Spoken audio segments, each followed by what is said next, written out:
In case you're wondering whether I've forgotten or not, I haven't. Pierre Gasly is getting all the best parts before Milan. Hello, welcome to Race to the Top. This is Season 2, Episode 19. I'm Ian, and we do have to go through a little bit. We've got 3 weeks before Milan comes up. Of course, crucial top speed, crucial deceleration. They're very important, and even the rear wing is super important as well. We'll get to that a bit later, because what I wanted to talk about is our staff. We do have to renew the lead designer and one of the race mechanics. The first one is James Key. Well, let's talk about him, the lead designer. He's not too bad. His suspensions knowledge is a little bit low, same with the brakes, but everything else is not too bad. His only contract runs out at the end of this season, so I sort of figure let's try and keep him going. At the moment, he's on $215,000 per race. I'm going to try and renew him for, let's say, just one more season, the end of 2018, just in case someone better comes up. Bonus size and that aren't really very important. But what I'm going to do is I'm going to bump it right up to second or above. Hey, if we're gonna go for the championship, then he kind of deserves it. So let's give him a nice big bonus. See what he says about that, and we'll get that one underway. The other one is Marco Matassa, the race mechanic. Now he is linked with Pierre Gasly at the moment. He's got the exact same thing. His contract runs out at the end of this season, and he is really, really good. His reliability is a little low. I probably would have liked that a little bit higher. But look, everything else is absolutely fantastic. Pit stops, chemistry, concentration are all really, really good. And the good thing about Pierre Gasly, of course, is he does have that light-footed with the soft tyres wearing more slowly because they've been together for so long. As you can see, they've been together for 126 weeks. So let's quickly renew him. I should quickly check. He's on $45,000 a year. $45,000 a race. I'd like to think he's on a little bit more.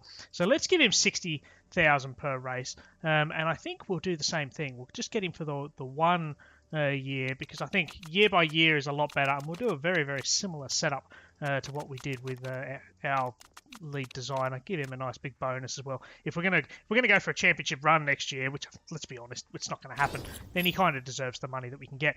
The other thing that we need to do is we do have to quickly talk about our scouting, because we have got a couple of them comes back. We do have a question. Danny Kvyat has claimed that your brakes seem to be holding the team back, and technical commentators seem to agree. Is it true? Yeah, I'll agree to that. So we do lose a little bit of marketability there. That's a little bit disappointing. But as you can see, we did have 2 mistakes in the last races. I'm sure you remember. But here's the big thing. We've got 3 scouting reports come back. Now, Valtteri Bottas, unfortunately, because I do have a little play around with this off air, just so I'm not sort of fumbling my way through. But if we go and approach Valtteri Bottas, he's not interested. That's a bit of a shame, because I would have loved him.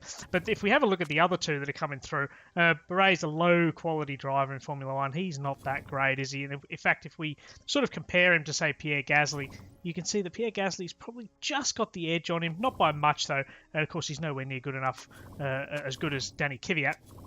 And the other one is Joel Eriksson. We did have a quick look at him, and he's one of the weakest drivers. We're certainly not going to be going for him anymore, which is a little bit of a shame. He's only 19, so we've got a little bit of... we can sort of wait a little while and see if he improves once he gets a little bit older. But what I do want to have a quick look at, if we can ever find the page that I want to go to, is we've still got to scout some of these drivers. Now, I'm going to scout someone like Hulkenberg, Button, Alonso. They're a bit on the old side. I'm not going to bother too much with them. Let's have a look at Perez and Celis. Now, I can't expect someone like Perez. We're not going to do Massa, obviously. I can't expect someone like... Perez or Hulkenberg or even Ricciardo. We're going to scout him. We're certainly not going to bother with Verstappen. Let's have a look at Vasseur as well. Because what I kind of think is we could probably nab some of these. Someone like Romain Grosjean as well. Let's scout him. He would certainly come up. Then if we have a look down in Formula 2, I'm thinking someone like this would be pretty good. I've never heard of this guy before. Charles Leclerc. He's not too bad at all. Now, he does have a little bit of...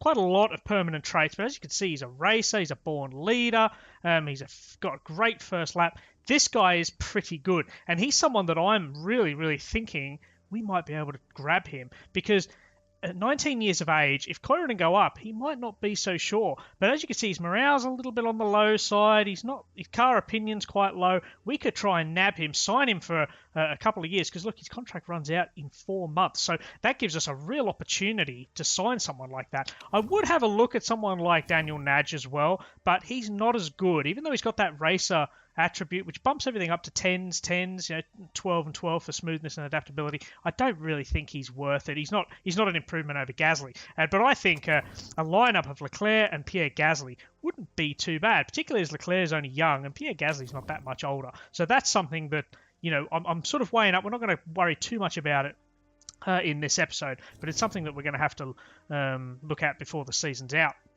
This was what we do need to look up in this episode, though, is our pit crew, because they are woeful. Now, Oncha, however you say her name, is woeful. She's absolutely terrible.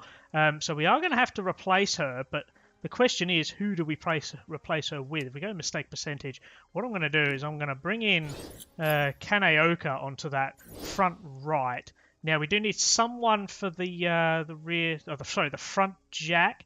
Let's have a quick look, actually, see if there's anyone that's really good. No one's really standing out there. I'm going to reject that one, and definitely reject that one and that one.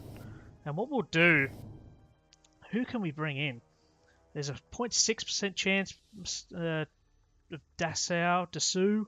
I can't pronounce these names. You'll have to forgive me, but they're not too bad. Let's put Dasau onto the front jack. Now, we still need to have a look at someone on these rear tyres, and I think Strabello will probably have to come in there. Now, is anyone else in dire need of a break? It doesn't really look like it, does it? Yeah, see, those two really need to have a break. We've got a lot of people making mistakes. I don't think I'm going to be renewing Leonor. I wonder why. Quick look at scouting then. So we've still got a few coming through. We've got Jean-Eric Verne, we've got Alisi, then of course we've got Hulkenberg, Perez, and all that sort of thing. So we'll worry about them a bit later. Let's keep going, because we have to talk a little bit now about our car. That should be our repairs done. So what we're going to do is we are going to give Pierre Gasly the brakes. Oh no, we don't have to bother with the brakes, but we are going to give him our rear wing as well. So let's go fit parts then. So Pierre Gasly is going to have the best brakes. He's going to have the best engine, not by much. He's going to have the best front wing, not by much. He's going to have the best gearbox, not by much. Rear wing, that's a pretty obvious one. Spin that around the other way. And he's going to have the best suspension. So he's going to be thrilled to bits now, because he has got the better car. So let's see how he does, because he's certainly doing better than Kvyat. I don't think there's any denying that. And if we have a quick look at improving parts, now there's not really much more to improve, as you can possibly see. We've pretty much maxed out everything we can. But one thing that we do have to look at is our rear wing is crucial to fix now. So let's quickly get off that one. Go on the rear wing. We want to bump that up to 805 to give Gasly as much of a chance as possible. That's maxed out, so we don't have to worry about that one anymore. That's very close to maxing out, so let's leave that. I can't really see anything else that desperately needs to be improved. But reliability, well, we can certainly improve reliability, can't we? See, like the engine reliability, that's not too bad either, actually. Let's leave our reliability on those good brakes, because that's only down at 90%. And then our rear wing, we'll fix up those two. And I'll tell you what, let's go on to one of the suspensions as well. Actually, you know what? Let's do that. That's the way to do it. We want reliability this time. We're going to go 10 and 10. Let's keep going. 16 days to go. Now, we do also have a vote, I believe, which I think is this one right now. Yes, we do. It's about standard merit payments. I'm not so on that one. The rule will benefit Force India McLaren, but it will not benefit the highly ranked teams of Ferrari, Red Bull, and Williams. Do I abstain? I'm going to vote for it. We've still got as you can see, we've still got extra voting power, but I'm not going to use it. And let's see if it works in our favour. So we voted for, and it looks like pretty much everyone... Well, it's going to be pretty mixed, but it got up. There you go. Our vote actually got up. So the standard merit payments come in. So, cool. So that means if we have a quick look then at, I believe it's calendar. No, it's not. It's be standings. Current rules... Show next year's rules. There you go. There is a small difference in prize money awarded to the top and bottom teams, rewarding the top teams at a slightly higher rate than the small teams. So it's not going to really make too much impact just yet. It'll probably not even make much of an impact next season. It'll probably be the season after 2019. Hopefully, hey, fingers crossed we've wrapped up the season championship by then. But let's have a look. So Jean-Eric, he'll be a below average driver in Formula 1. He's not too great, is he? He's got a bit of... not bad trait there, Dirt Track Championship. He's just in sponsor ad, so he's got a bit more marketability. But he is 27. I'm kind of looking for someone like Leclerc would be better than that. So James Key has snapped up on his new... He's happy with that contract. That's good. So we've tied him up to the end of next season. We've still got to wait on Matassa. But let's quickly go through. Yep, so we've signed James Key to another season. That's great for us. So we don't have to worry a little bit about the brakes for next year. We do, because I think brakes are quite important. As you say, brakes are hugely important in Milan, Singapore, Yokohama. So, yeah, the next few races could be tricky for us. Now, he wants a new negotiation. And I'm not too surprised about that. He's pretty insulted about that. Let's go up to 101,000. He's so about that. I'll tell you what, let's go up to 111. Just to keep him on side. If we can't re-sign him, then so be it. Let's keep going. So, look, I mean, in terms of Milan, then, I'm not really holding out much hope because brakes are so important. We're really good. Let's quickly cut back to that one now. So the quick race report then on Milan. It's a 50-lap race. A 152.9 is the lap record, which seems excessively low. Very, very high, actually. 152.9. We should be a lot lower than that. Sunday showing a 40% chance of rain. I'm actually a little bit sick of seeing rain, but on the predicted forecast at the moment, we're showing sun, so that's not too bad. Good rear wings will benefit, so Mercedes should do very well. And the tyre compounds are soft, medium, and the hard. So we're 6 days away. Now, here we've got Marco now. So let's see if Marco's happy with what we've got. Stuff. He's still considering it at the moment. Now, we do have a little dilemma, though, and we do have a scouting report to talk about. So from Nicky Lauda, I'd really like to see refueling fail in the next GMA vote. Don't you think that would be a good idea? My vote's not for sale. Bugger off, Nicky Lauda. I actually kind of want refueling. I've never really done refueling on this game, so it would be quite interesting to do. In terms of that, who have we? So we could get our scouting report on Sergio Perez. He's pretty damn good as well. I don't think he's going to be... And he is. Ooh, that's interesting. Sergio Perez would join Toro Rosso. That would be really cool if we could get rid of him. Now look at that, he's got a chaser. This only applies when in second place in the race. That's not going to happen. And he's got a couple of temporary ones there where he's found religion and he's got a rival with another driver. So he won't join a team that's Felipe Massa's in. Unsurprisingly, I'm sure some of you will remember that from Canada in 2016, I believe that was. Or 2017, 2015, I don't know, one of them. But it's in Canada, right at the end of the race. Look, that's pretty cool. That's someone that I'm really interested in, actually. Sergio Perez. Imagine Perez and Leclerc. Oh, that would be really good. Then we could have or even put Leclerc down as a reserve driver. Have Gasly as our number 2. We could switch them over if Gasly doesn't perform. Ooh, that's given me a lot of things to think about now. Matassa is happy. Good. Let's snap him up then. He's going to be very, very happy. And let's keep going. We're very, very close to Milan here. Come on, get it over with. So the Formula 2 Championship is on in Milan as well. And where did our boys finish? So Leclerc finished 11th and Naj finished down at 17th. So Koiranen's still leading the championship, but not by much. There's only 6 points ahead of Racing Engineering. I kind of want them to go up, but at the same time, if they go up, I don't think I would want to pinch Leclerc because they're going to need all the best drivers they can get. But let's kind of worry about Toro Rosso. We should really do that, shouldn't we? Let's keep going. So here we are then. So we're racing on track B, which is basically the whole circuit, and I believe it's got that little chicane sort of on that main straight. You can just see it there. Otherwise, there's not much difference. We're not racing on the penis circuit of track C, I believe that is. So low tyre wear, very low fuel burn. Let's not forget that Pierre Gasly's got the best car. He's got the best of everything. So let's see how he gets on, and I'll see you guys for qualifying.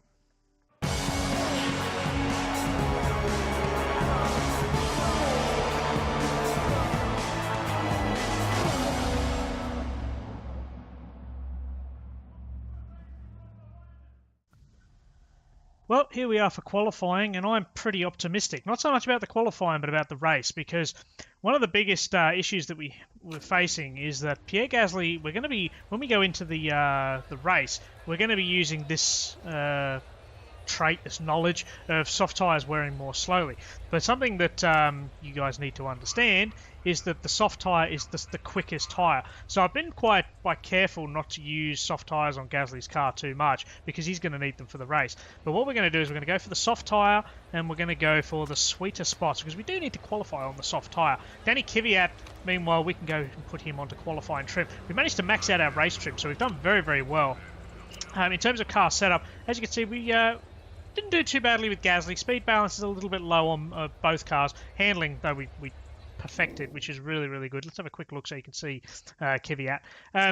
Yeah, so look, our biggest concern, though, when it comes to tyre choice, as you can see, Kvyat's only got 3 tyres to use, so he's going to go out for 2 runs. So he's going to use this one right now. He's going to go out again right at the end, like we've always done on this tyre. So he's only going to have 1 soft tyre for the race. It's a 50-lap race.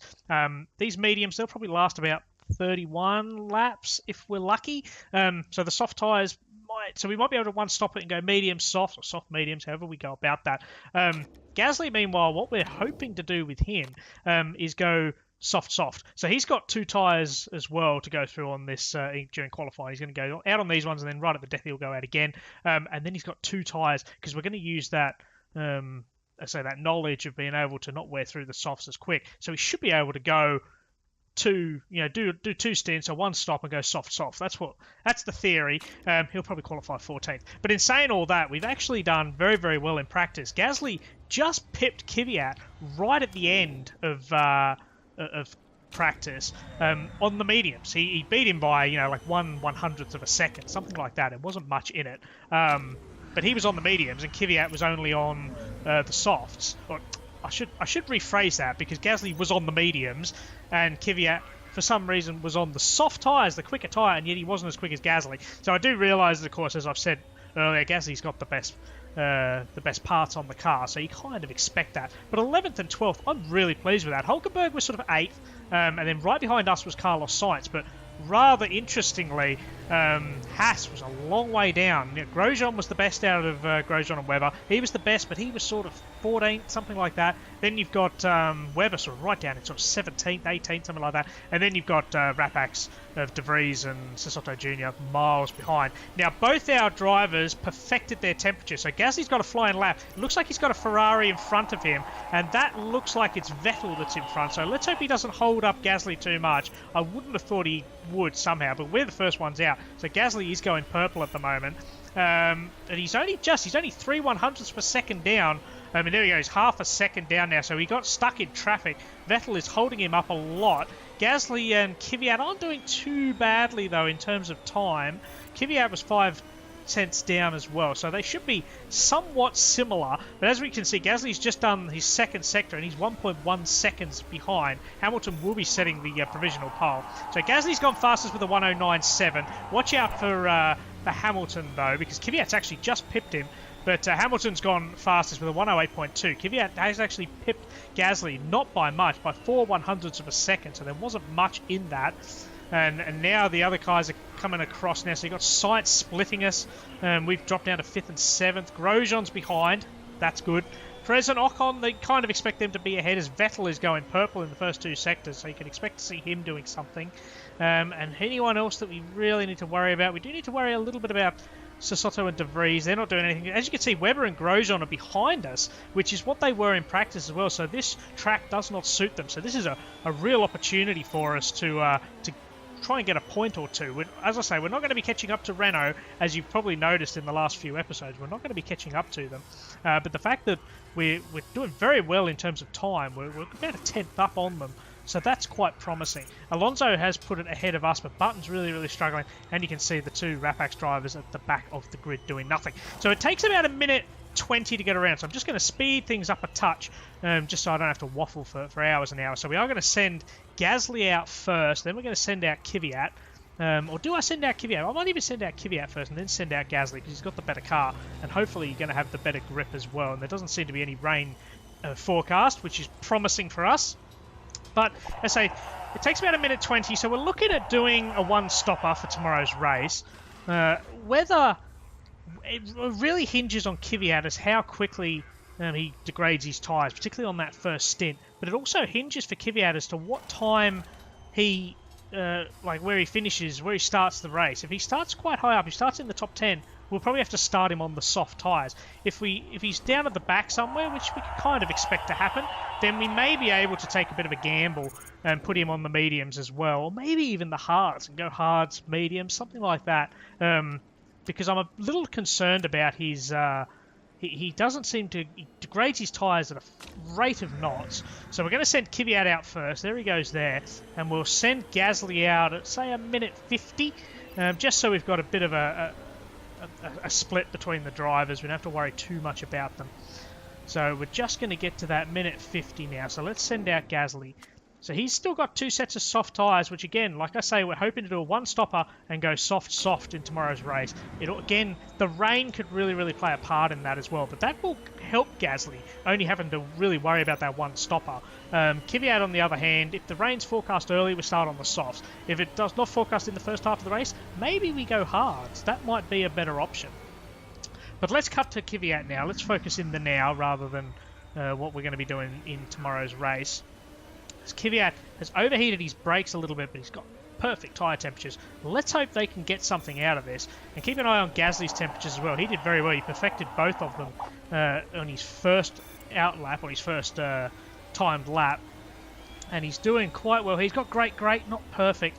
Is Kvyat improving? He's improved on his time, but he's 4 tenths down. So that's a tenth up on what he was doing before. Let's see if he can improve at all. He might only jump a couple of places. Let's keep an eye on Gasly. We don't want, because he's the man. He's the man that's got the good car. So we want to see him do something in this race. So he's going to be just crossing the sector now, and he's nearly 5 tenths down. Kvyat's doing okay. He's under a second after that second stint. So we could see Kvyat moving up here. As Kvyat's going to cross the line now, and where does he? It bumps him up to 12th place. Excellent work from him. That's a great start. Gasly's improving on his time, but he's a tenth down. About a tenth down on what Kvyat was after that second sector, as it looks like a Renault let us squeeze past as we're going to cross the line. We're the last car to go across. Where does Gasly start? He only moves up to 15th place. Having the better car obviously didn't pay off, as Kvyat is up in 12th. And Gasly's all the way down in 15th place. So there's a bit of work for both our guys now. But again, importantly, Gasly did jump ahead of Webber and Grosjean. And of course, De Vries and Sesotto Jr. right at the back. But it's all smiles in the Ferrari garage as Vettel yet again gets pole position ahead of Bottas, Hamilton, and his teammate Raikkonen down in 4th place. So we have a lot of work to do, actually. I was quite hopeful for a points finish after practice, but I'm not so sure now because we sit 12th and 15th. There's not a lot between them. There's under a tenth in between Kvyat and Gasly. And unfortunately, the two Spaniards of Alonso and Sainz squeezed in between the two. So a bit of work to do tomorrow, but fingers crossed for a good race. Yes, thanks for watching, guys. Make sure you tune in tomorrow for the race in Milan, where let's hope we can get 1 point. I'll be happy for 1 point. That'd be really cool.